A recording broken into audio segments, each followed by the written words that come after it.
This blessed old book that I hold in my hand, it's true from beginning to end. It's a solid foundation where I firmly stand. Sin kept me from it, now it keeps me from sin. This blessed old book that I hold in my hand, it's true from beginning to end. It's a solid foundation where I firmly stand. Sin kept me from it, now it keeps me from sin. This blessed old book that I hold in my hand.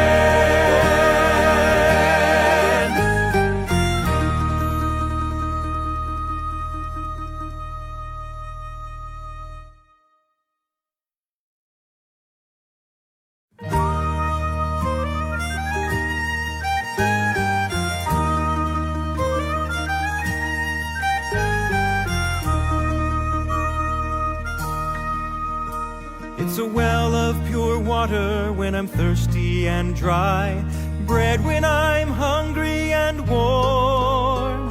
When the battle is raging, it's my faithful sword, a shelter from life's troubled storm. It's a light to my pathway and a lamp to my feet, when the world gets so dark you can't see. And I've not made a change in one word that it says, but it sure made a change in me. This blessed old book that I hold in my hand, it's true from beginning to end. It's a solid foundation where I firmly stand. Sin kept me from it, now it keeps me from sin. When I think what it costs just to hold in my hand, it reminds me that I owe a great debt to all of the martyrs who'd go to the stake and quote it with their dying breath. Now its critics are many and believers are few, but one thing I found to be true: if you find when you read it that there's something wrong, there's something wrong with you. This blessed old book that I hold in my hand, it's true from beginning to end. It's a solid foundation where I firmly stand. Sin kept me from it, now it keeps me from sin. This blessed old book that I hold in my hand, it's true from beginning to end. It's a solid foundation where I firmly stand. Sin kept me from it, now it keeps me from sin. This blessed old book that I hold in my hand.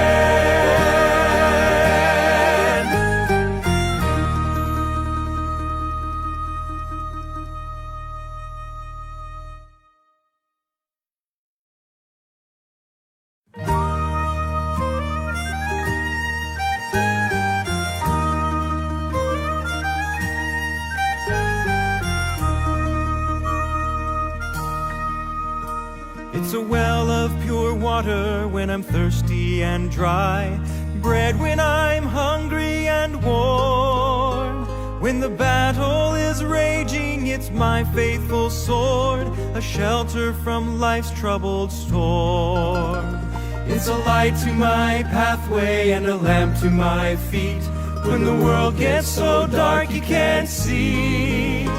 And I've not made a change in one word that it says, but it sure made a change in me. This blessed old book that I hold in my hand, it's true from beginning to end. It's a solid foundation where I firmly stand.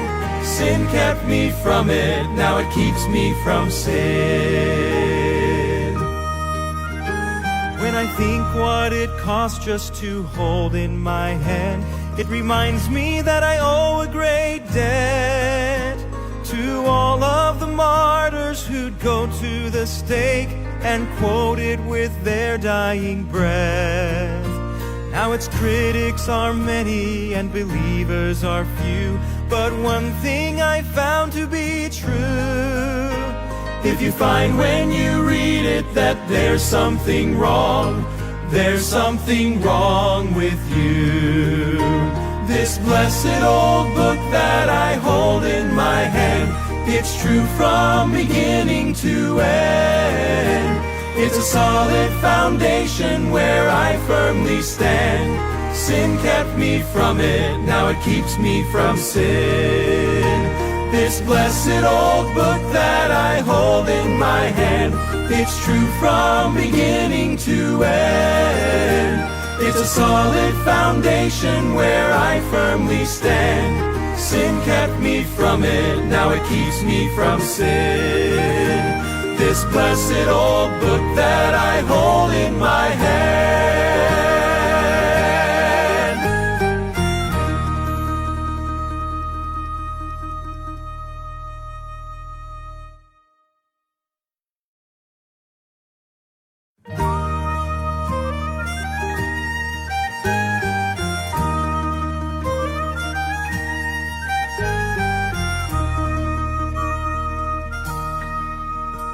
It's a well of pure water when I'm thirsty and dry, bread when I'm hungry and warm. When the battle is raging, it's my faithful sword, a shelter from life's troubled storm. It's a light to my pathway and a lamp to my feet. When the world gets so dark you can't see, and I've not made a change in one word that it says, but it sure made a change in me. This blessed old book that I hold in my hand, it's true from beginning to end. It's a solid foundation where I firmly stand. Sin kept me from it, now it keeps me from sin. When I think what it costs just to hold in my hand, it reminds me that I owe a great debt to all of the martyrs who'd go to the stake and quote it with their dying breath. Now its critics are many and believers are few, but one thing I found to be true. If you find when you read it that there's something wrong, there's something wrong with you. This blessed old book that I hold in my hand, it's true from beginning to end. It's a solid foundation where I firmly stand. Sin kept me from it, now it keeps me from sin. This blessed old book that I hold in my hand, it's true from beginning to end. It's a solid foundation where I firmly stand. Sin kept me from it, now it keeps me from sin. This blessed old book that I hold in my hand.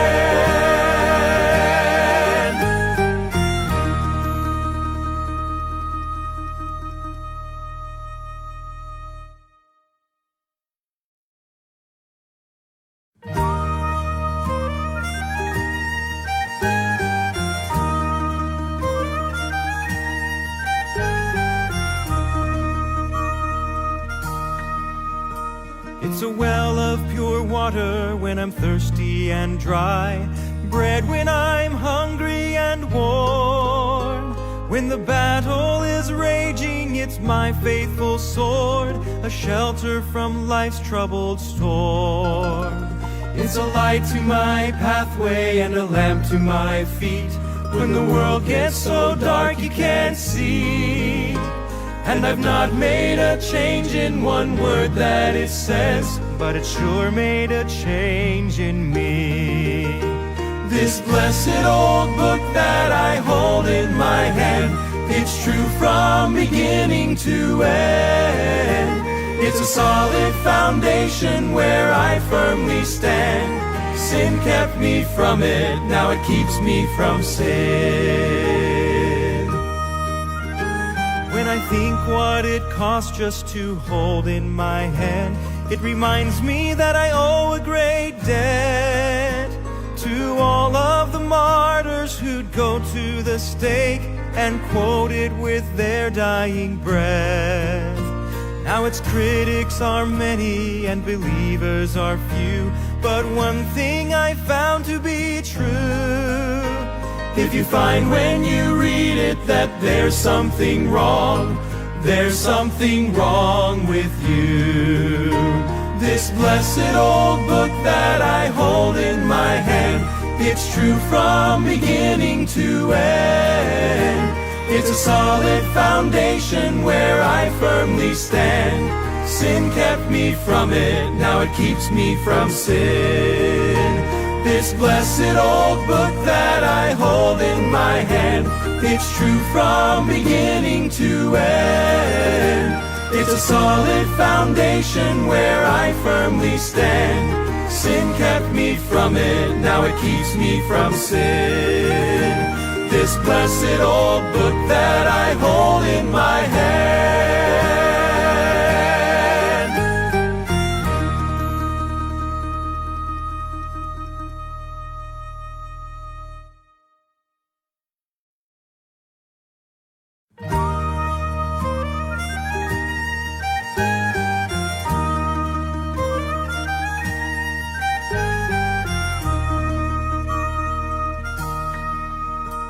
It's a well of pure water when I'm thirsty and dry, bread when I'm hungry and warm.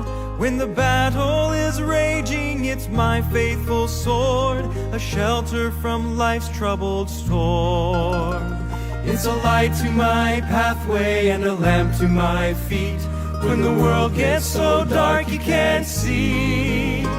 And I've not made a change in one word that it says, but it sure made a change in me. This blessed old book that I hold in my hand, it's true from beginning to end. It's a solid foundation where I firmly stand. Sin kept me from it, now it keeps me from sin. When I think what it costs just to hold in my hand, it reminds me that I owe a great debt to all of the martyrs who'd go to the stake and quote it with their dying breath. Now its critics are many and believers are few, but one thing I found to be true: if you find when you read it that there's something wrong, there's something wrong with you. This blessed old book that I hold in my hand, it's true from beginning to end. It's a solid foundation where I firmly stand. Sin kept me. Good afternoon and good morning po sa lahat po sa atin. Ngayon ay nakikinig, nanonood para po sa ating programa ngayong pong gabi. Again, you are watching our live video, King James, our real KJP believers. And we are in this venue, ano po, dito po sa Tarlac City, San Vicente, Tarlac City.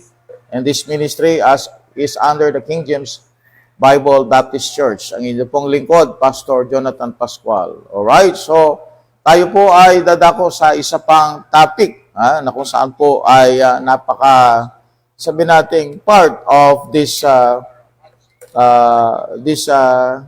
real KGB believers is that exposing errors or false teachers. At ngayon po ay magtuturo po tayo about this subject, no, is election in this age unconditional, no? Pag-usapan po natin Calvinism examined tonight. Okay? So before we proceed, tayo po ay manalangin muna. Let's have a short prayer.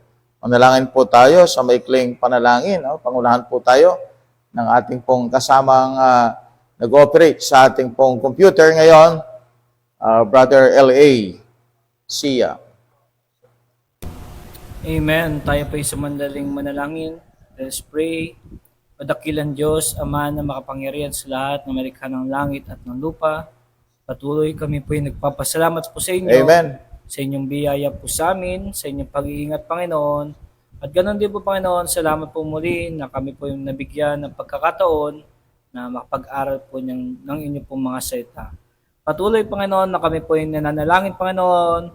Patuloy sa aming tagapagturo, Pastor Jonathan Pascual, patuloy kayo po maggawad ng kalakasan at talino, Panginoon, nang sa gayon, Panginoon, ay may ituro, Panginoon, ang nararapat at magbigay kalinawan, Panginoon, sa bawat isa na nakikinig sa oras po nito. Dalangin din po namin, Panginoon, sa mga kasama po namin ngayon sa online, nakikinig, nanonood, Panginoon, patuloy, Panginoon, kayo po magbigay ng malawak na pangunawa po sa amin. Nang sa gayon, Panginoon, ay tanggapin po namin ng buong puso ang inyong mensahe na manggagaling po sa inyo po mga salita. Yes, Lord. Dalangin din po namin, Panginoon, ang mga bagay na makakadlang, Panginoon. Alisin niyo po ito, Panginoon, nang sa gayon kami po ay makapag-focus at matapos po itong gabi pong ito na kami po ay naintindihan po namin ng maayos ang pagtuturo po sa oras nito. Maraming salamat po, Panginoon. Ito lamang po ang aming dalangin sa pangalan ni Jesus na aming tagapagligtas. Amen. Amen, amen. Okay, so proceed po tayo mga kapatid. So we're going to study on the issue about election. Alright, so ang title po ng ating topic ngayon is election or unconditional election in this age. Is election in this age unconditional? O, yun lang pala, no? Is election in this age unconditional? That's our topic tonight. Okay, so using the whiteboard, no? So magsusulat lang po ako ng mga ilan para may guide po kayo sa ating pagtuturo ngayong gabi, no? And our text, no, yung pinaka-text po natin ngayong gabi is in Ephesians chapter 1, verse 4 to 5. Okay, so we will begin reading a verse. Ito po yung foundation natin, no? Foundational text para po sa gabing ito. At ito rin po yung dahilan kung bakit po ang mga Calvinists o yung mga follower ni Calvin ay naniniwala sa unconditional election. In this age, marami pong mga false teachers and false teachings, no? They invented words, just like ang Calvinism, they invented total depravity, which sa kanila pong pagtuturo, hindi naman yung fallen nature ang tao, kundi yung total inability ng tao, no? Na wala na siyang kakayanang mag-respond doon sa offer ng salvation, na offer na salvation ng Panginoon. And they have this word, no? They said it is that election is unconditional. And then they also invented the word limited atonement, okay? And then they have also invented sovereign grace. Na yun daw salvation ay dahil po ito ay offer ng Panginoon Diyos. Since God is sovereign, His grace is only offered to those people who are elected by God. So sovereign grace. Sovereign means God is powerful. Amen? He can choose who will he save, no? Sino ang kanyang liligtas. Alright? So sovereign grace na teaching, no? Meron pa silang tinatawag na the word na predestination of the saved or the elect. Alright? So, yung mga words na yan, mga kapatid, ay titignan natin, silipin natin. Pero isang bagay na bibigyan natin ng focus ngayon ay yung pong unconditional election. Alright? Unconditional election. And hindi lamang po ang Calvinism, kundi marami pong mga groups of people, just like the Roman Catholic Church. They said that without or outside of the church, there is no salvation. So yun ang kanilang formula para sa kaligtasan. Kailangan nasa loob ka ng church kung talagang ikaw ay nagnanais na maligtas. And Iglesia ni Cristo has the same belief also. Ang mga Campbellites naman, they believe that water baptism saves. Okay? Yung mga hyper-dispensationalists, they invented the word mid-Acts or the middle of Acts period. Acts chapter 9, actually. Doon po ang kanilang start ng kanilang dispensation of grace. So they invented a lot. yung pang Seventh-day Adventist, ang teaching nila na yung Sabbath observance ay dapat i-observe sa ating panahon. So, yan po yung mga teachings, no? Mormons, dating daan, they have different words, they invented different words para po mag-fit in dun po sa kanilang belief, okay, or teaching. Alright, but this time, ang ating pong magiging i-examine natin ngayon ay yung pong teaching ng unconditional election. And of course, ang kanilang verse na ginagamit is Ephesians chapter 1, verse 4 to verse 5. At babasahin natin ito, according as He had purpose, or as He had chosen us in Him before the foundation of the world. So, yun po ang kanilang, ayun ang kanilang dahilan kung bakit po may mga elect na before the foundation of the world. Pagkat nakalagay dito, as He had chosen us in Him before the foundation of the world, that we should be holy and without blame before Him in love, having predestinated us unto the adoption of children by Jesus Christ to Himself according to the good pleasure of His will. So we are predestinated. We are elected kung tayo po ay saved. Okay? So, let's check the Bible, no? Tingnan natin ang mabuti at suriin natin ito. The doctrine of election has long been a matter of debate, no? Particularly between those who follow Calvinism and those who hold to a biblical dispensational understanding of God's plan of salvation. Calvinism teaches that God has unconditionally chosen some to salvation and others to damnation apart from human response or faith. But what does the Bible truly teach? Is election in this present church age unconditional, or is it based on God's foreknowledge of faith in Christ? Okay. So, number one is understanding the biblical doctrine of election. Election is in Christ. Let's go back to our verse. According as He hath chosen us in Him. Okay? So, the biblical doctrine of election is that election is in Christ. Amen? Election is in Christ. So, makita po ninyo itong drawing na ito. Yung mga lost people sa nations, the nations, sila po yung ililigtas ng Panginoon. The nations, alright? Kaya nga sabi ng Bible, teach all nations. The nations. Alright? So, para po sila ay ma-elect. Okay? And Jesus Christ, mind you, in Isaiah 42 verse 1, is also elect. The elect one, no? Para po sila ma-elect, those people who are lost, the nations, they have to believe Christ. Man, that is the condition para makarating sila sa Panginoon. So, before sila makarating sa Diyos, okay, kailangan nila ang Panginoong Jesucristo. Bago tayo nakarating sa Panginoon, na tayo'y accepted and the beloved, nangailangan muna tayo ng middleman, nangailangan muna tayo ng intercessor, nangailangan muna tayo ng in-between God and man. And since Jesus Christ's nature is God and man, He is the right person or the only person that could do that to meet God and man, holy God and sinful man. It is only Jesus Christ. So, naniniwala tayo na ang election, ang tamang election sa Bible, is that we are elected because we are in Christ. Amen? We are in Christ. We are elected because we are in Christ. Alright?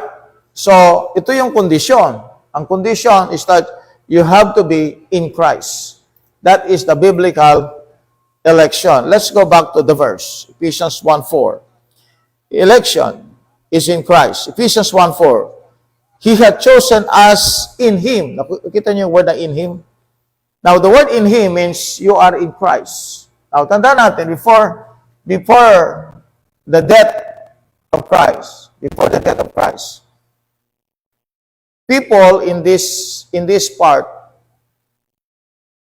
they are establishing their own righteousness.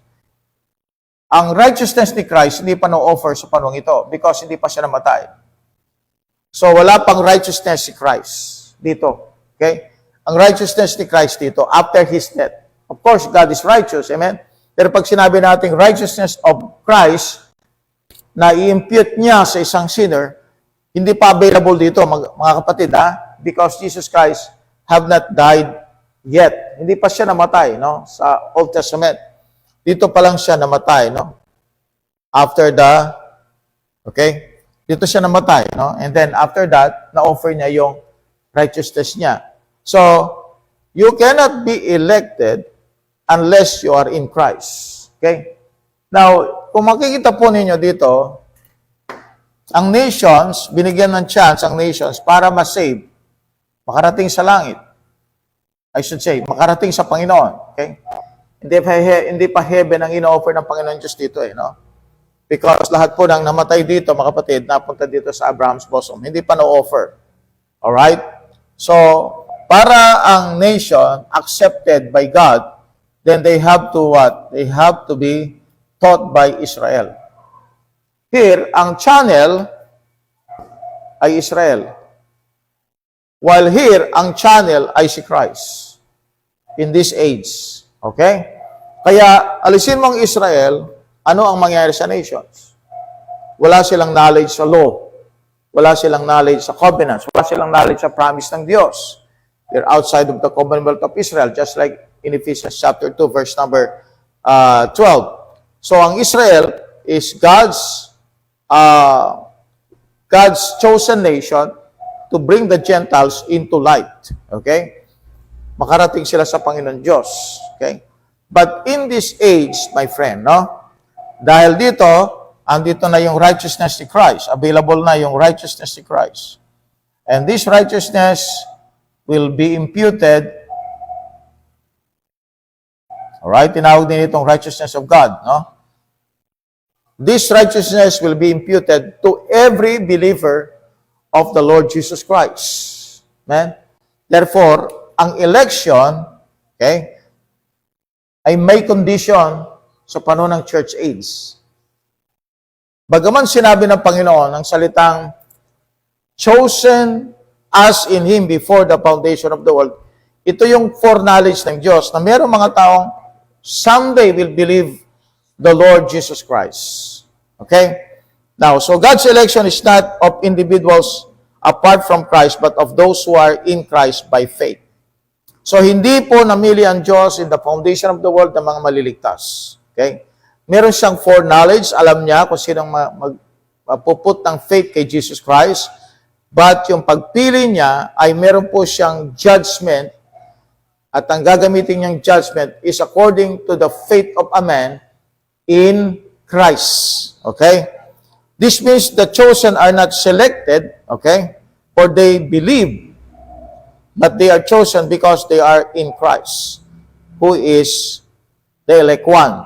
Isaiah 42 verse 1. Okay? Imagine po nito, no? Yung isang tao na papasok sa isang room. Okay? At doon sa harap ng pintuan, nakalagay doon, whosoever will.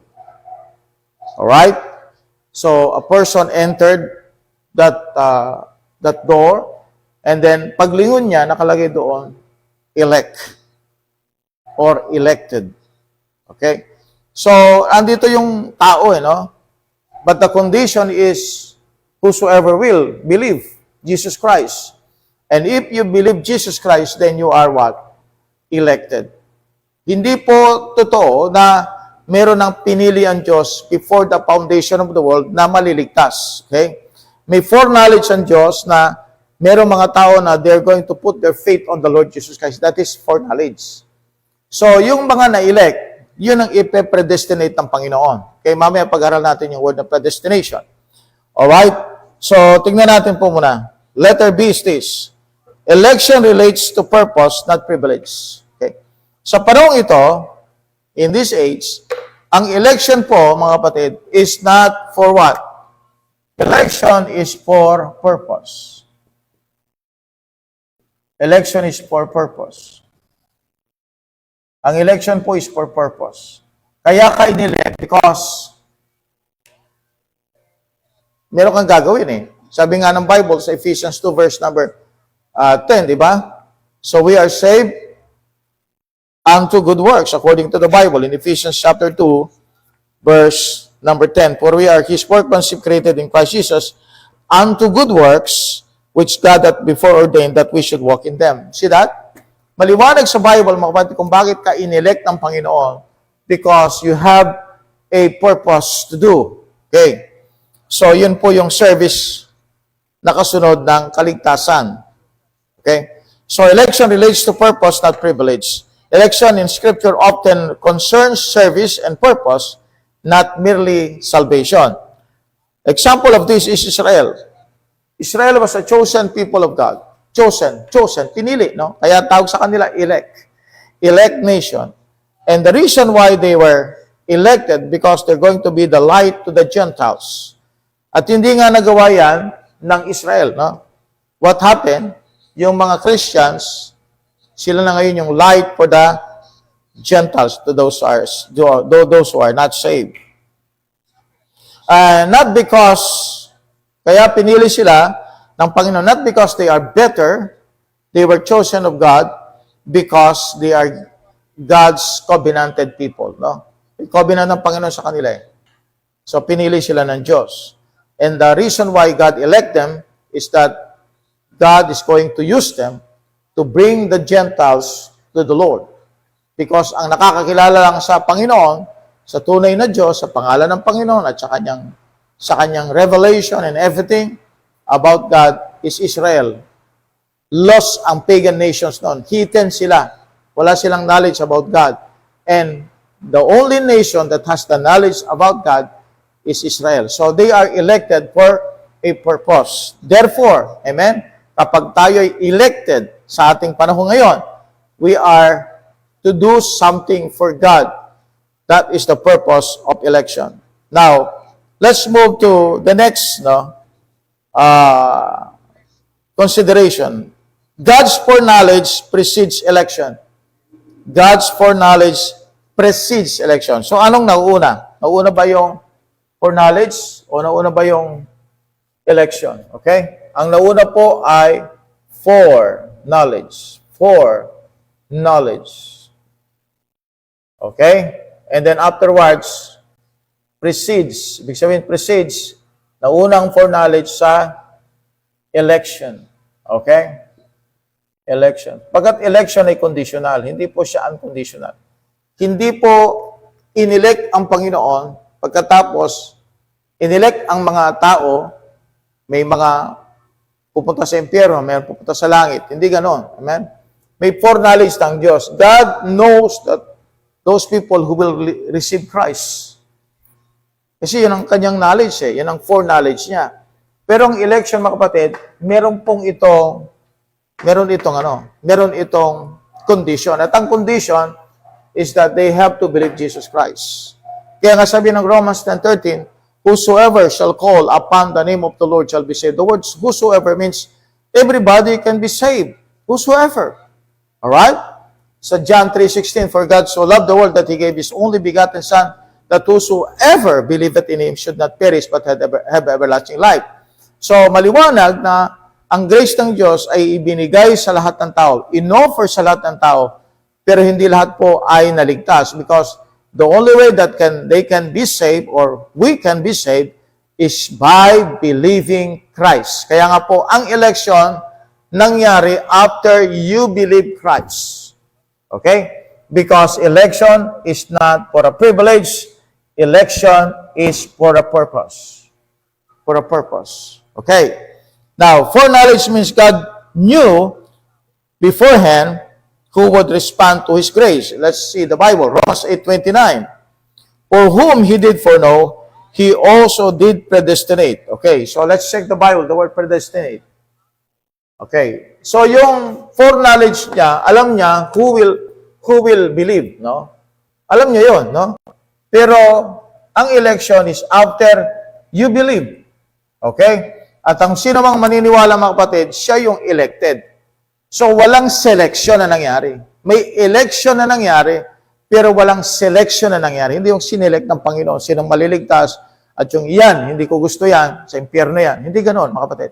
There's no such thing as God's sovereign grace na kung saan yung grace niya, i-offer lang niya doon sa mga pinili niya. At dahil doon, mga kapatid, we have a lot of privilege na tayo'y pinili ng Panginoon. Hindi po ganun, mga kapatid. All have given the privilege to be saved. Lahat po tayo binigyan ng opportunity na ma-save. Sabi nga ng Bible, in Adam all die, but in Christ all men shall be saved. All men shall live. All men shall live. Lahat ng tao ay mabubuhay sa pamagitan ng Panginoon sa Kristo. See, foreknowledge means God knows who will believe Christ. But election is those people who believe Christ. Amen? So, hindi inelect ng Diyos, hindi sinelect ng Panginoon before the foundation of the world. There is tinitignan ng Diyos sa bawat isa kung ikaw ay elect. And what is that? Yung word na in Him. So, you should be in Christ if you are elect. But I tell you, you cannot be in Christ, amen, unless you believe Christ. Alright? You cannot be in Christ unless you believe Christ. So, believing is the condition. Faith is the condition. So, everyone have the opportunity to believe. Everyone have the opportunity to have faith in Christ. Okay? Kaya nga grace ito no? Grasya ng Diyos. Kaya we call it grace. Sabi ng Ephesians 2:8, for by grace are you saved through faith, and that not of yourselves, it is the gift of God. So, Israel was chosen as a nation, Deuteronomy chapter 7, verse 6 to 8, to be a light to the Gentiles. Not because they were better, but because of God's covenant. Okay? The word foreknowledge, amen, ay yun po yung knowledge ng Diyos sa mga tao masisave in the future. And what is predestinate or predestination? The word predestinate is connected to glorification. Glorification, alright, glorification. Alam niyo yung glorification? Amen? Yun yung rapture. So, ito yung predestination ng mga naki Kristo. So, all in Christ will be glorified someday. Kasi kung pagbabasahin niyo po yung Romans chapter 8, verse 29, that concerns about the rapture. That concerns about the rapture. Okay? Hindi po ito concern about those people who are selected by God. Kung hindi po ito, it concerns those people who are already elected or who are already saved or who will be saved someday, na sila po ay ipepredestinate ng Panginoon. So what is the purpose of predestination? Let's check the Bible. Romans chapter 8, verse number 29. And it says here, for whom He did foreknow, He also did predestinate to be conformed. See the word? Conformed to the image of His Son, that He might be the firstborn among many brethren. Moreover, whom He did predestinate, them He also called. And whom He called, them He also justified. And whom He justified, them He also glorified. So the word predestinate means we're going to be conformed to the image of His Son. Kailan tayo magiging conformed sa image ng Diyos? Sa image ni Kristo, that will be in the rapture. Kaya sabi ng Bible sa 1 John chapter number 3, okay, 1 John chapter number 3, basta lang po tayo. Ito po yung panahon na kung saan our body will be glorified. Ito po yung panahon, mga kapatid, that we are going to be raptured. 1 John chapter 3, verse number 1, okay? Behold what manner of love the Father hath bestowed upon us, that we should be called the sons of God. Therefore, the world knoweth us not, because it knew Him not. Look at verse 2. Beloved, now are we the sons of God, and it doth not yet appear what we shall be, but we know that when He shall appear, we shall be like Him, for we shall see Him as He is. See that? We shall be conformed to the image of His Son. The Bible said in Philippians chapter number 3 again. Philippians chapter number 3. So ulit-ulit na po natin actually tinuturo ito, pero for the sake of those people na gusto po nilang malaman ang katotohanan, tonight, amen, is your opportunity to understand this. Philippians 3, verse number 20. For our conversation is in heaven, for whence also we look for the Savior, the Lord Jesus Christ, who shall change our vile body, look at this one, that it may be fashioned like unto His glorious body, according to the working whereby He is able even to subdue all things unto Himself. It will be fashioned like unto His glorious body. Yun yung predestinate. Amen? Yun yung predestination. Yun yung glorification, mga kapatid, no? Kaya ang salitang predestinate, it is connected to the rapture, okay? So ito yung predestination. Alright? Predestinate. Predestinate. Saan tayo nakadestin? Predestination. Saan tayo nakadestination? Ngayon, ang ginawa nila sa predestination, ganito, no? Before the foundation of the world, may foreknowledge ng Diyos, pinredestinate na may mga may elect, alright, unconditionally, before the foundation of the world. So they make a theology na meron talagang maliligtas at merong hindi maliligtas sapagkat pinili ng Diyos yung maliligtas at pinili din ng Diyos yung hindi maliligtas. Double predestination actually, no? Yung isa predestinated for damnation, yung isang grupo predestinated for salvation. Kawawa ka naman kung gusto mong maligtas pero hindi ka pinili, no? Paano mangyari yung gusto mong mag-repent, gusto mong tumangkap, gusto mong mag-receive kay Christ, pero dahil hindi ka pinili, wala kang ability gawin yun. Wala kang ability gawin yun. Because you are totally depraved or total inability. Alright? So, ginawa nilang ganyan ang teaching para sa ganon, mga kapatid, maisip nila na we are the privileged one. Amen? Kami yung napili. But that is not the right teaching of the Bible. Calvinism examined in the light of the Scripture. The Calvinist teaching of unconditional election, okay, they assert that God chose certain individuals for salvation unconditionally. Ito nga po yung sinasabi natin kanina pa. Others were passed by and doomed to eternal punishment. Ito yung sinasabi natin na may na-predestinate sa impyerno, may na-predestinate sa heaven. Man's will, wala na yung will ng Diyos, wala na yung will ng tao. Man's will plays no part. Okay? Wala na yung will. Yung gusto mo, no? Na mas-save. Wala na yun. Hanggat hindi ka binorn again ng Panginoon. Kaya yung irresistible grace, nag-invent na naman sila ng word. Hanggat hindi ka na born again ng Panginoon, then you cannot receive Christ. Kaya nga po, walang will ang tao. Walang will ang tao. Man's will plays no part, only God's sovereign decree. Alright? So, meron pa silang word na sovereign decree. Talagang, kinulong po nila ang kaisipan ng taong mga naniniwala sa Calvinism by those invented words. No? Ganyan yung mga false teachers. They're going to invent words. Alright? Tulad ng baptismal regeneration. They believe that ang regeneration can happen in baptism. Now, it denies human responsibility. No? Kung inyong makikita, mga kapatid, maliit ang tingin nila sa mga hindi elect. Bagat wala silang privilege na meron sila. They are chosen by God. Okay? So, kung ayaw mong tanggapin ng Panginoon, ayaw ka rin ng Diyos, then what mercy I can give to you? If God has no mercy to you, then what mercy I can give to you?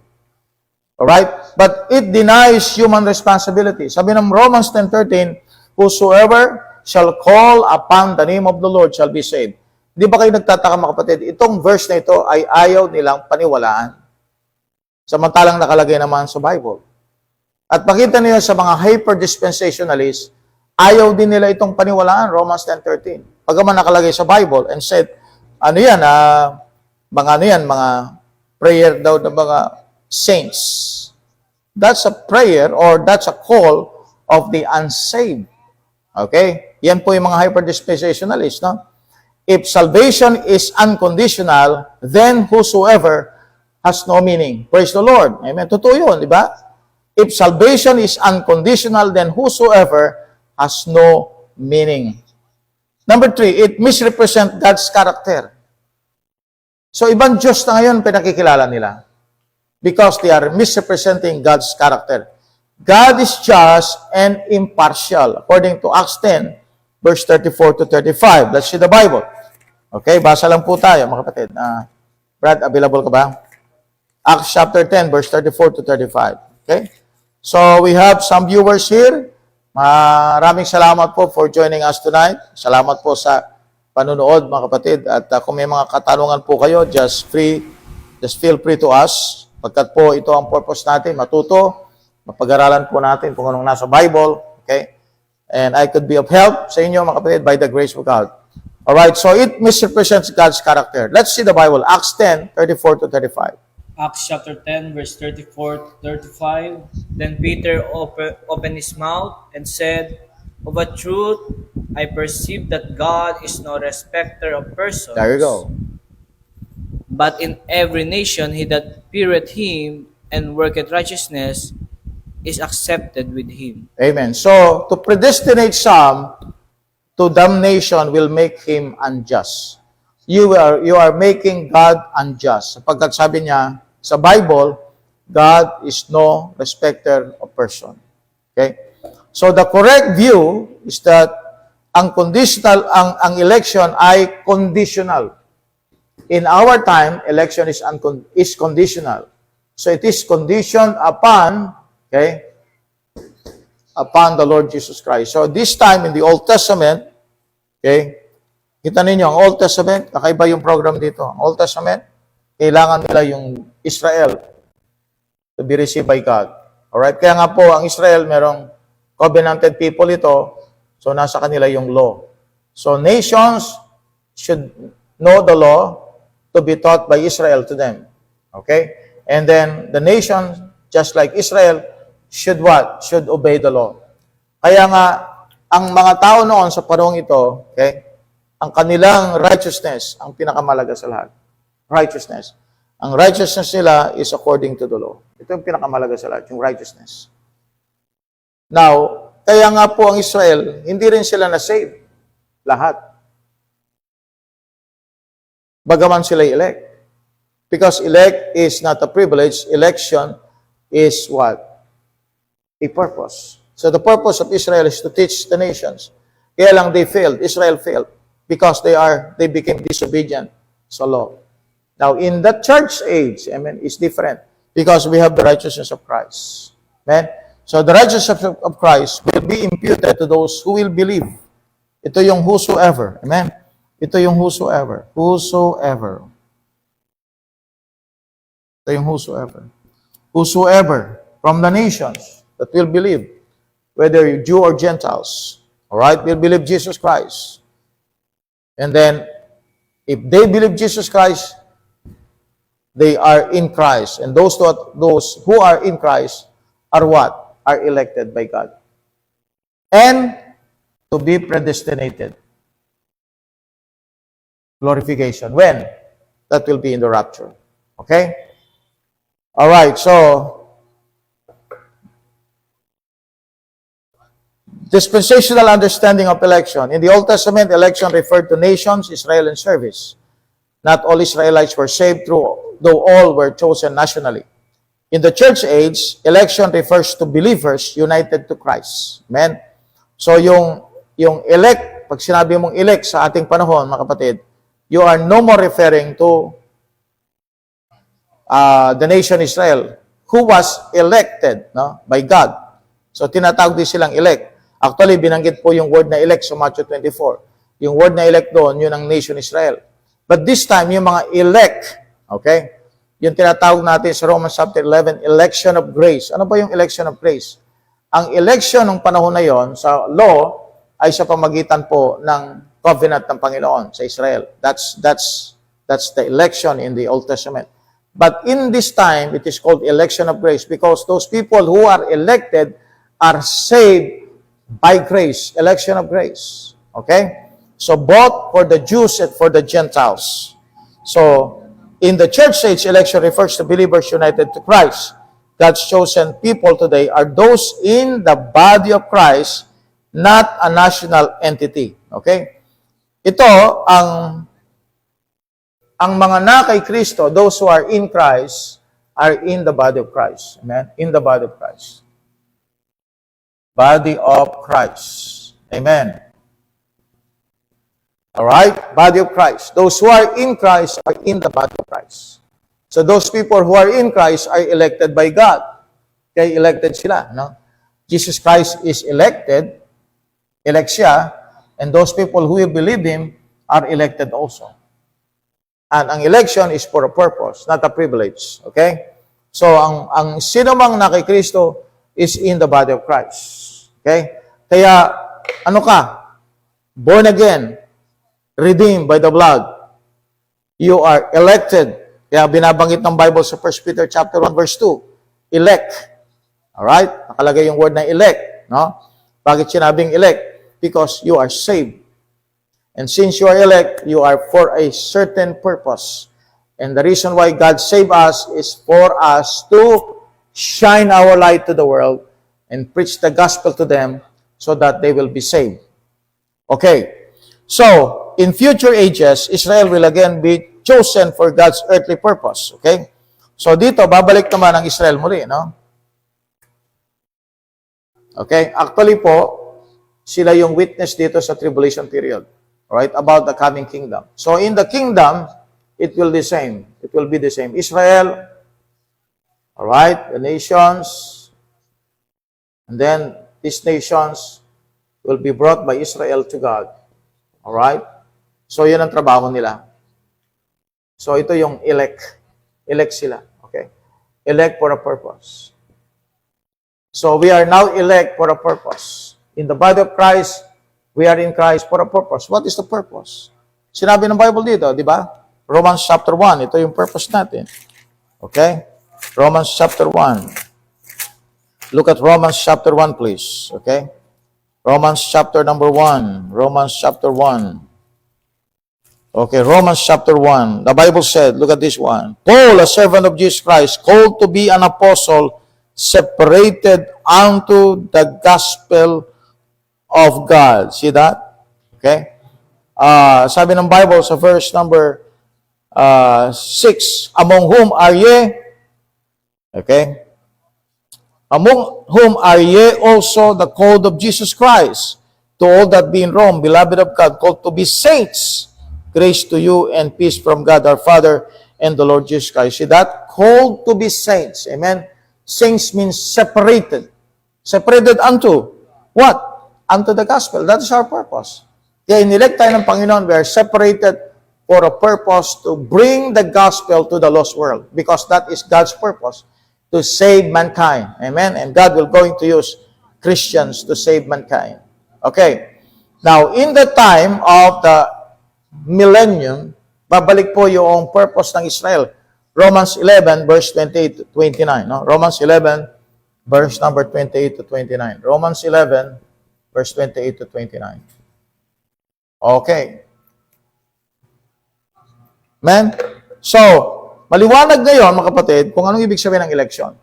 Election is for a purpose. Okay? So, in this practical, in this lesson, you can see a practical application from this biblical election. Okay? So, what is biblical election again? Those people who are saved, they are elected because they believe Christ. Amen? And because of the foreknowledge of God, amen, God knew already those who are going to believe Christ. Pero, ang election is, it precedes foreknowledge. God knows everything. Alam niya. Pero ano ang magiging kondisyon para ma-elect sila ng Panginoon? They have to believe Jesus Christ. Amen. And those who believe Christ will be predestinated to be conformed to the image of the Lord Jesus Christ. So, naintindihan po natin ngayon, mga kapatid, ano? Hindi nag-select ang Diyos. Nag-elect ang Diyos. At ang inelect niya, yung mga taong nag-believe kay Jesus Christ. At sino yung mag-believe, mga kapatid? Yung bang pinili lang ng Panginoon? Hindi po. Sabi ng Bible, whosoever shall call upon the name of the Lord shall be saved. Sabi ng Revelation chapter 22, whosoever will, drink the water of life freely. Whosoever will. Sa John 3:16, for God so loved the world that He gave His only begotten Son, that whosoever believeth in Him should not perish but have everlasting life. Kaya nga ang atonement po hindi limited.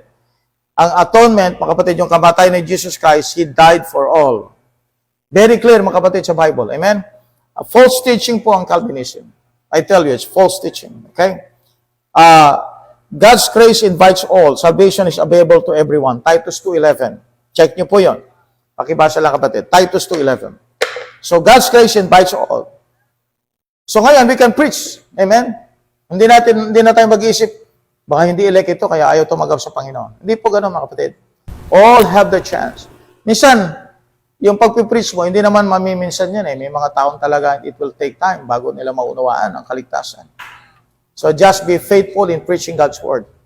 Kaya sabi ng Bible, preach the word, be instant in season, out of season, reprove, rebuke, exhort, with all long suffering and doctrine. Tuloy-tuloy lang ang preaching. To save some, sabi nga ni Paul. Basa lang, Brad.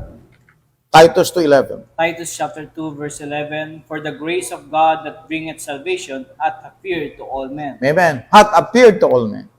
Okay? So faith places us among the elect. By trusting Christ, we enter God's chosen family. John 1:12, di ba? Sabi ng Bible, but as many as receive Him, to them gave He power to become the sons of God, even to them that believe on His name. So, but as many as receive Him, see that? Talagang very clear sa Bible na ang salvation, hindi sinelect ng Diyos ang ilan para maligtas at sinelect ng Diyos ang ilan para hindi maligtas. Hindi po gano'n, mga kapatid. Ang invitation ay para sa lahat. Okay? At ang lahat ng nagtiwala kay Kristo is now inside God's chosen family. Election brings responsibility. Now, that is the most important in our study. Kung ikaw ay elect, then you are chosen to serve. You are chosen to serve. You are chosen to do something for the Lord. And the most important job ng isang taong ligtas is to bring the gospel to the lost world. Alright? Not just to sit. Kaya nga sa Ephesians 2:10, di ba? Created unto good works. God's plan magnifies His ministry, His mercy. So, dito, makita natin yung mercy ng Diyos. No? Pag sinabi natin ang mercy ay ibinigay lamang sa mga pinili ng Diyos, then that is not mercy. Remember, God is merciful. God is merciful. Kitang-kita naman natin dyan sa panahon ng nakaraan. Nagkasala ng tao, pero binigyan pa rin ng chance. Kaya nagkaroon ng program ng grace. God is full of mercy and full of grace. So God's plan magnifies His mercy. Election glorifies God's wisdom, not man's worthiness. It is God's wisdom, not man's worthiness. So election in this age is not unconditional in the Calvinistic sense. It is conditional upon faith in Christ based on God's foreknowledge and grace. The elect are those who have responded to God's call through the gospel. Kaya nga, we preach the gospel. Diba? Kaya nga sabi ng Bible, how shall they believe in whom they have not heard? And how shall they hear without a preacher? And how shall they preach except they be sent? Kaya nga sabi ng Bible, how beautiful are the feet of them that preach the gospel of good things. They preach the glad tidings. They preach the gospel. Kaya importante, you have to come out of your comfort zone and preach the gospel to the people. Sapagkat lahat po binigyan ng opportunity masave. Alam niyo po kung pag-aaral natin ang Calvinism, it is anti-evangelistic. Anti siya. Sapagkat kaya ka nangangaral sapagkat hinahanap mo yung mga elect. Hindi, mga kapatid, hindi ganun ang reason bakit we are preaching in the street. We are preaching in the street because salvation is free to all. It is a gift to all. It is a grace to all. Kaya tayo nagpipreach sa daan.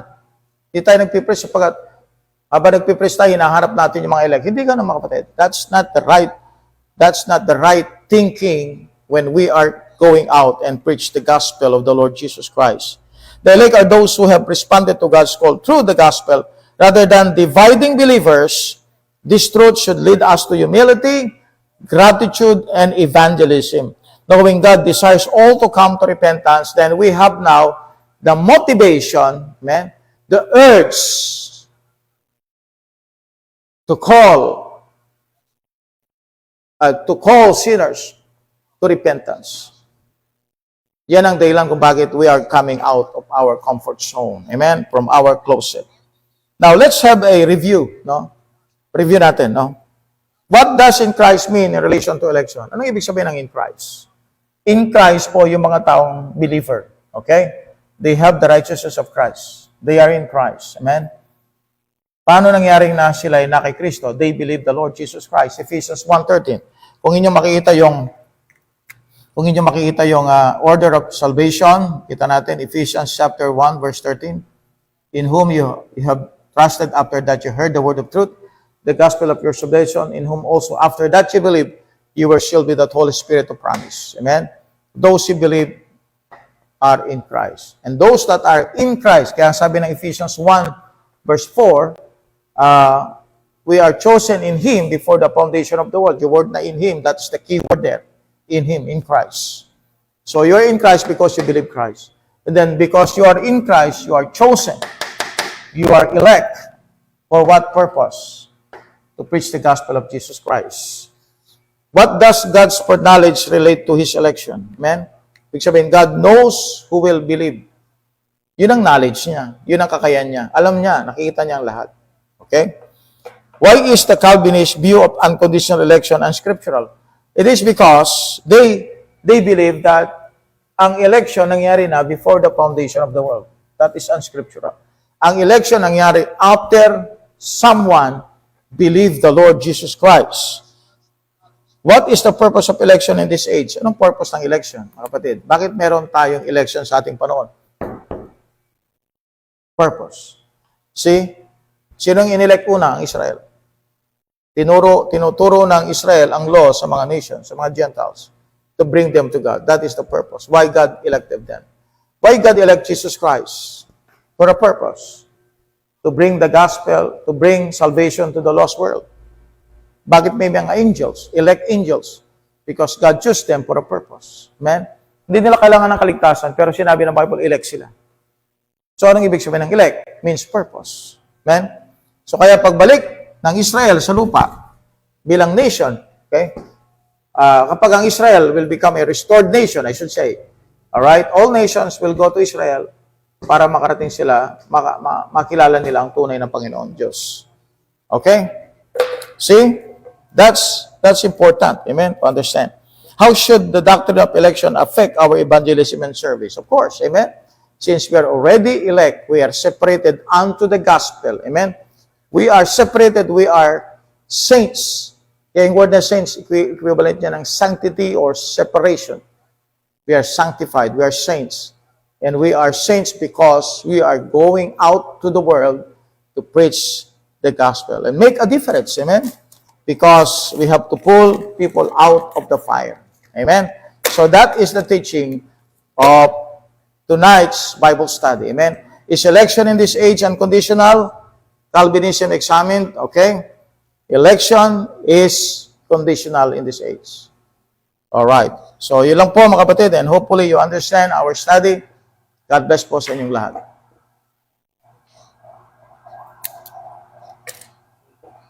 Okay, so tayo po ay manalangin muna. Let us pray. Our Father in heaven, thank you, Lord God, for this evening. You have given us the great opportunity to learn more about your words. Lord, sana po i-guide niyo po ang bawat believer sa aming panahon upang sa ganun po hindi mapahamak sa mga maling katuruan at magtuturo ng ibang Diyos, mga kapatid. Sana po, Panginoon, makita po namin ang aming purpose bilang mga ligtas that we are going to preach the gospel to the entire world, Lord God. I ask you, Lord God, to please bless each and every one of us as we separate for a moment, Lord God. Salamat po sa live video ngayon and the strength that you have given me, the wisdom you have given me, and the urge and the passion, Lord God, to teach the Word of God. Salamat po din sa aking kasama ngayon, si Brother L.A., Lord God, for staying up to this time and assisting me, Lord God. Salamat po sa kanyang sakripisyo. Bless niyo po ang kabataang ito, Panginoon. Sa lahat po naming tagapakinig, o God, patuloy niyo po silang bigyan ng interest sa iyong salita. In Jesus' name, Amen. Okay. Amen. God bless po sa inyong lahat and shout out muna po tayo. Amen. Let's have a shout out. Shoutout po sa ating mga kasama po ngayon so online, Amen. nanonood. No? Shoutout po kay Brother John Aldrin Libado, Pastor Al Bukid, Brother Magnon Mandal, Brother Yo Mario Garcia, Sister Amen, Cathy amen. Lumawig, Sister Shara Abeto, same din kay Pastor Wise Abeto. Shoutout po, Sister Kyla Ibero, Sister Jack Castro, kay Bible Believers Baptist Church Paracalye, kay Pastor Nolan Banda Maroto, Sister Marina Santiago Valdez, ganun din po kay Pastor Arwin Valdez, kay Sister Lobelia Daulo Patungan, same din po kay Pastor Alan Patungan, and kay Sister Nolin May Hopelenya, shoutout po, kay Pastor John Marie Prasio, and si Emmanuel Fundamental Baptist Church, Amen. Sister Mariel Castañeda, kay Bible Believing Corner, and kay Brother Mike Abeto, sa Amen. lugar po ng UAE.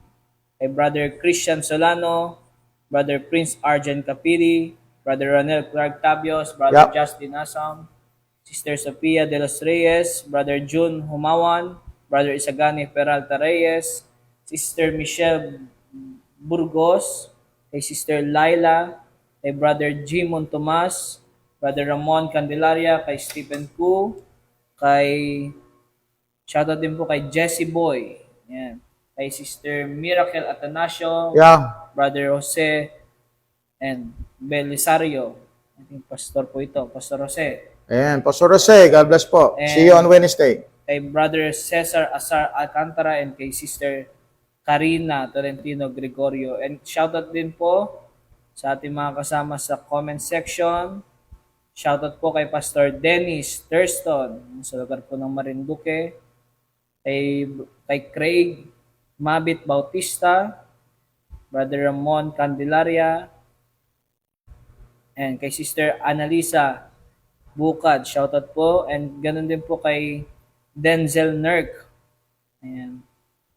Mahirap po paniwalaan niyang election ng Calvinist. Paano na lang yung mga communist country? May nerek ang Diyos doon pero hindi nakaabot ang mabuting balita sa kanila. Maliligtas pa rin ba sila? Ayan. Nabanggit niya po sa comment section. Ayan. Amen. Shoutout po sa lahat po sa inyo. Amen. Okay, so God will reach them. Amen. God will reach them. God has the power to reach them. Amen po. Basta maniwala lang tayo, God is doing His job. Amen. Hindi naman natin maabot talaga yung knowledge na how God is going to reach those people. But I believe this, na ang Panginoon Diyos had His own way to lead a person to the Lord Jesus Christ. Amen. And He's doing that either by sending the Word of God to them through tracts, radio waves, amen, internet, television, and somehow yung iba ay nakakarating sa United States of America, doon nila naririnig ang gospel.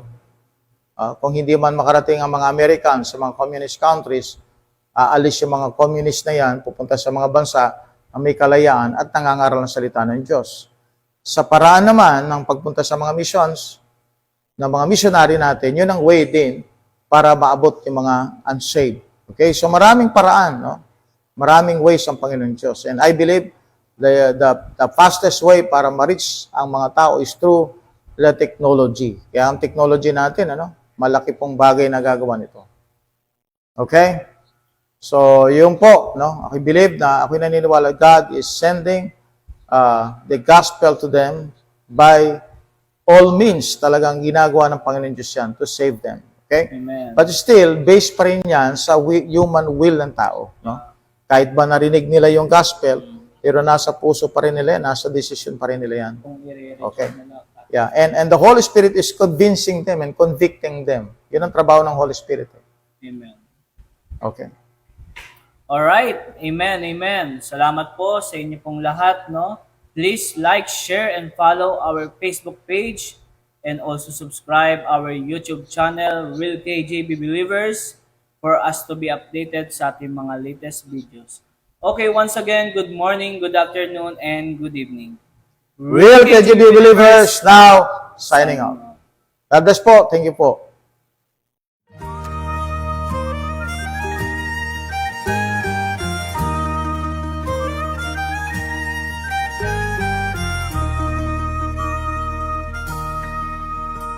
It's a well of pure water when I'm thirsty and dry, bread when I'm hungry and warm.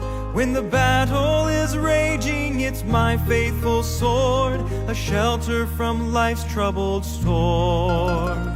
It's a light to my pathway and a lamp to my feet. When the world gets so dark you can't see, and I've not made a change in one word that it says, but it sure made a change in me. This blessed old book that I hold in my hand, it's true from beginning to end. It's a solid foundation where I firmly stand, Sin kept me from it, now it keeps me from sin. When I think what it costs just to hold in my hand, it reminds me that I owe a great debt to all of the martyrs who'd go to the stake and quote it with their dying breath. Now its critics are many and believers are few, but one thing I found to be true. If you find when you read it that there's something wrong, there's something wrong with you. This blessed old book that I hold in my hand, it's true from beginning to end. It's a solid foundation where I firmly stand. Sin kept me from it, now it keeps me from sin. This blessed old book that I hold in my hand, it's true from beginning to end.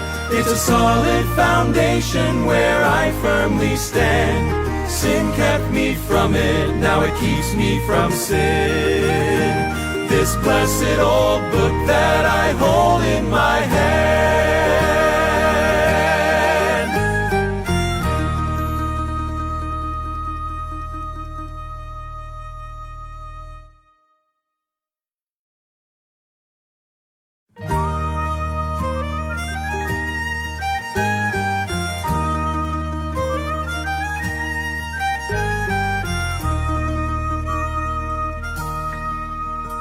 It's a well of pure water when I'm thirsty and dry, bread when I'm hungry and warm.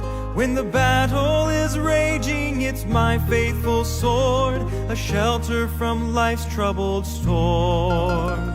It's a light to my pathway and a lamp to my feet. When the world gets so dark you can't see, and I've not made a change in one word that it says.